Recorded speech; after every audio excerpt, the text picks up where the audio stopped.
Morning বন্ধুরা, দেখো আমি রেডি হয়ে নিয়েছি। আর এদিকে আমার ছেলেকেও রেডি করে নিয়েছি। এরপর আমি যাবো পুজো করতে। আর এদিকে দেখো আমি কয়েকটা ছবি তুলে নিচ্ছিলাম। তারপর আমরা বেরিয়ে পড়লাম পুজো দিতে। আর যেহেতু আমার অনেকটাই লেট হয়ে গিয়েছিলো, প্রায় 12:30 নাগাদ বেজে গেছিলো আমার সমস্ত কাজ টাজ গুছিয়ে যেতে। এদিকে দেখো ছেলে আমার আসছে আস্তে আস্তে একাই। তো ও বলবে আমি একাই আসবো মা। আর এদিকে দেখো আমি কিন্তু মন্দিরও পৌঁছে গেছি। আর মন্দিরে এসে দেখছি সাংঘাতিক ভিড়। যেহেতু শ্রাবণ মাসের প্রথম সোমবার বলে কথা, তাই এতটা ভিড়।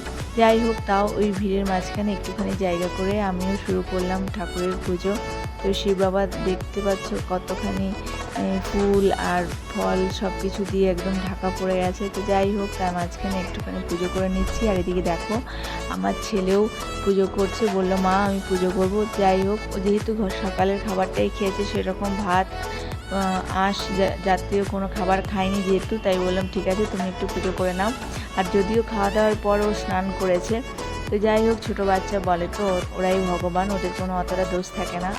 আর এদিকে বাইরে আরও শিব ঠাকুরের শিবলিঙ্গ রয়েছে, তো খুব সুন্দর দেখো। তো যাই হোক, আমার তো পুজো হলো। তোমরা কে কে শিব পুজো করছো অবশ্যই কমেন্ট করে জানিও।